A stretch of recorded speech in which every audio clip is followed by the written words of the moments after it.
understand is that your daddy and I managed to say enough to each other in 20 minutes on the telephone to bring our life to an orderly conclusion. It didn't matter that in the few moments I had been awake, I'd learned that airplanes were being rammed into the very center of government in Washington and the tallest skyscrapers in New York, in an attack orchestrated by bloody-minded fanatics. Or that 4 of those men were on Flight 93, and we both suspected, though we would never admit it to each other, that your daddy was probably right and would not survive. We said, "I love you." We said it so many times, I hear him saying it still. I think your daddy always suspected he had a higher purpose. I don't believe it was an accident that Jeremy Glick was on Flight 93. Although an accident, a fire at Newark Airport put him there, rather than on the flight he was to have taken the day before. It wasn't mere luck that an airline passenger with precisely the right physical skills to abort one of the 9/11 terror missions happened to be on the only plane hijacked that day where there was an opportunity to do so. There were 4, 5, 6, maybe a dozen other passengers who fought the terrorists on Flight 93, and they all had plenty of nerve. Only your father had been taught the art of hand-to-hand combat from boyhood. To put it crudely, he had been trained to kill. Emmy, your daddy was 31 when he died, had been married to me for just 5 years, and knew you barely 3 months. Yet I consider us blessed. He and I left nothing unsaid or undone, and your father managed to give us everything we'll need to live out the rest of our days. Well, that is an excerpt from Your Father's Voice, Letters for Emmy About Life with Jeremy and Without Him After 9/11 by Liz Glick. And welcome to episode 9 of the Good Reads podcast. This book, Your Father's Voice, is a very, very powerful story and also quite a tragic story. And it is the story, if you haven't gathered yet, about Jeremy Glick, who was one of the passengers on United 93. And Jeremy Glick was able to phone his wife, Liz, before him and several other men attacked the cockpit and defeated the terrorists, and no one really knows exactly what happened from there, except that the plane ended up crashing in Pennsylvania. But this story is so powerful to me. It resonates with me on several levels. One, Jeremy Glick is around my age when these events happened. He is married for 5 years, and he has a newborn daughter named Emmy. And all those things are kind of similar to my life stage. My daughter's name is Emery, but we call her Emmy a lot. So that always connected with me. But just his selflessness and his heroism in this story is powerful to me. Now, the book was written, and Liz Glick, Jeremy's wife, wrote these letters to her daughter to talk about what happened, their story together. And to me, this is one of those stories that needs to be told again and again, because these heroic deeds of 9/11 need to outweigh the ugliness of that day. I'm sure those listening today, you can probably remember where you were when 9/11 took place. I remember I was in 10th grade Latin class, and then when the second plane struck the World Trade Centers, I was in English class. And I remember those moments very, very vividly. It was a moment that definitely changed the world and changed people's lives, especially families like the Glicks. So I think it is a story worth remembering and drawing strength and hope from. And the letters go on, and Liz Glick begins to talk about Jeremy Glick and how he grew up. And one of the interesting things about him was Jeremy had 3 other brothers, and they were all very athletic, very just kind of, typical boys, rough and tough and competitive with one another. But their family was very into judo. And this is going to be a cool part of his story. And she said this: judo is the most exhausting of the martial arts, and next to jiu-jitsu, from which it is descended, the riskiest. It primarily emphasizes upright grappling via flips, throws, and holds, and the sparring is intensely physical.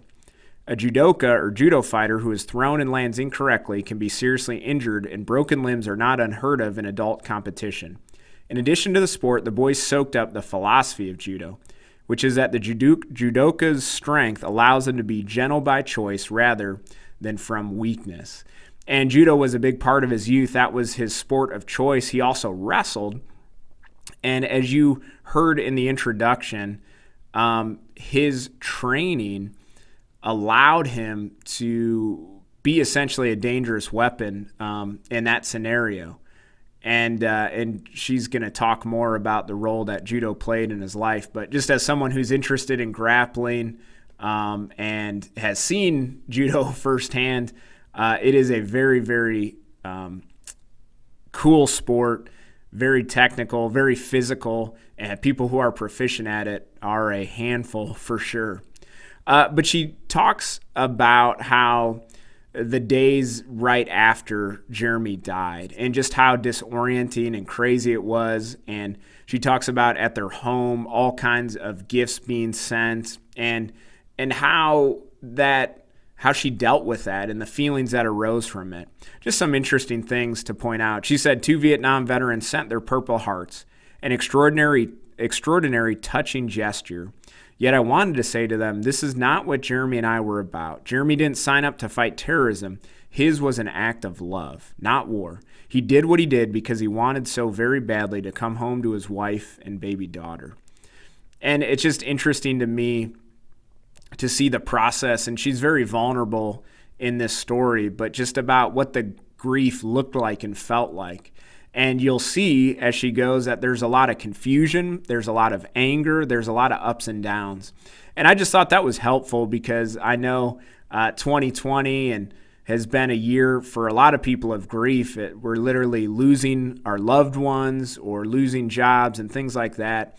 And allowing grief to have those different types of expression in our life without too much self-judgment, I think can be a really, really helpful thing and also part of the path to healing.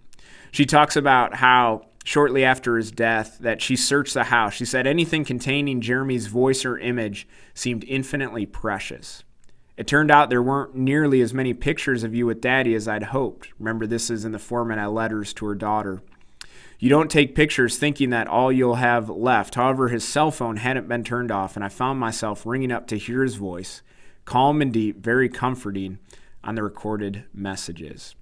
And she talks about all her different interviews and time she was at the White House, and just how she was just pretty much in this sort of numb phase, just going through all these motions, trying to understand, trying to deal with the grief, trying to be a new mom. And I just, man, your heart just breaks as you read it. But through these letters, she also tells the backstory of her and Jeremy. And they had grown up together, and they had met in high school, and they had fallen just madly in love. And through school, she was focused on gymnastics. He was focused on judo and wrestling and trained intensely. It was kind of their first love, was their love for athletics. But as the high school years waned on, they began to fall out of love. And by their senior year, they were both choosing different colleges and kind of just going in different directions. And so finally one night at a party when they were acting a little bit out of line, they finally called it quits. And Liz went away to school, and Jeremy stayed more close to home. And they went on with their life broken apart. Now, when Liz broke up with Jeremy, it put him in a tailspin. And he started drinking, drugs, just really hanging out with the wrong crowd, partying all the time. And eventually it led to him having to disenroll from college and come back home. And so he came back home and just worked, very menial job and tried to refocus his life and reestablish his life.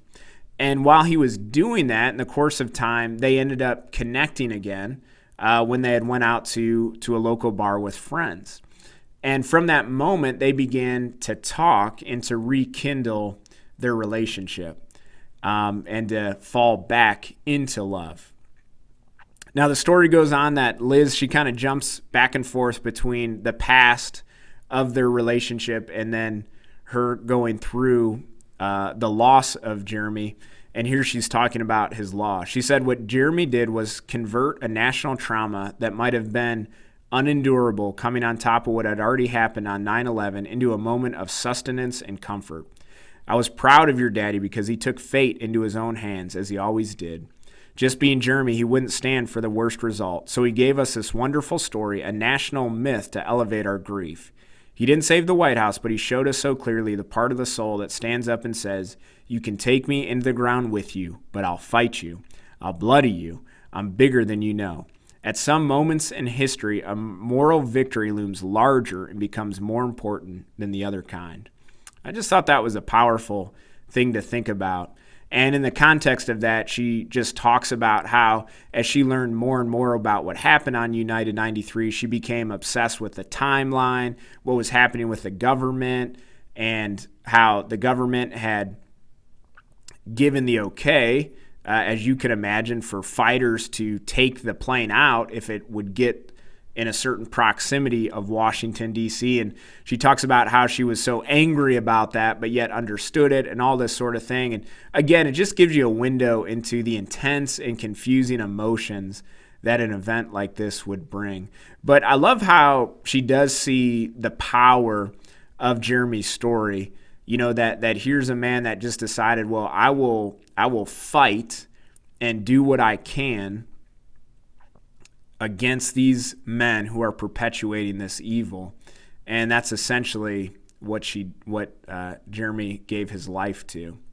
Now, when she talks about their conversation for those 20 minutes before they charged the cockpit, she talks about how they just told each other they loved each other again and again and again, and how Jeremy just kind of released her and said, I need to know that you're going to be happy, that you'll get married again one day. And it's just sort of this intimate and powerful conversation. And just as I think about it, it just moves me, because I can't imagine what it would be like to know that, man, this is your last conversation with your wife. This is the last time you're going to hear maybe the cry or the cute noise of your baby girl, and you're going to go and fight the good fight. It's just moving to me. So some more of the backstory that's pretty cool about Jeremy Glick was he had eventually got back onto his feet, and one of the things that helped him do it was judo. He got back into training, and he wanted to go back into competition. And so as a total underdog, he entered the 1993 National Collegiate Judo Championships. And he started to train and to do his best. Now, going into a competition like that without those consistent years of training was not a recipe for success. But yet he believed, in his own ability and decided to give it a try anyway. And so to make a long story short, he ends up going and winning, which is, again, an amazing accomplishment. And it shows a lot of who this man was, not only his athletic gifting, but also his mental fortitude and his ability to do hard things. And what's powerful is this whole connection with judo, that when Liz Glick and the other survivors, they were given the opportunity to come to a secure location and to listen to the black box. The black box is something that's in all planes, and it records everything that's happening. And when the black box was recovered, there was recordings of the last minutes before the plane went down. And so the fight that was going on between Jeremy Glick and these other men could be heard on the black box. And the families were able to come into a room, and they were able to listen to it. And what happened was Liz could hear in the fight, she could hear Jeremy. Because she had been to all his judo competitions and his wrestling matches, and she knew that when he kind of was in the zone, he would make kind of a certain sort of grunt. And that meant he was, throwing a guy or taking him down or doing whatever. And she said she heard that on the black box recording several times.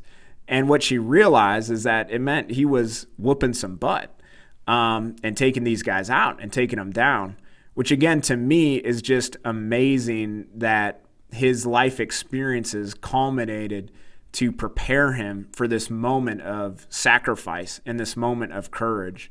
And I just find it so powerful. So that's just a little bit. I encourage you. There's so much more in the book, but I just wanted to keep this one short and sweet. But I encourage you to think about men like that. Let's keep telling their stories. Get a copy of this book and read it. But, I just hope that we all can be empowered and encouraged and not take for granted the sacrifices of people like Jeremy Glick that have risked it all for their loved ones and for others. And Jesus said that no man has greater love than this, and he laid down his life for his friends. And I hope that if that moment was ever required of us, we would be capable and willing of doing it also. Thanks so much for tuning in.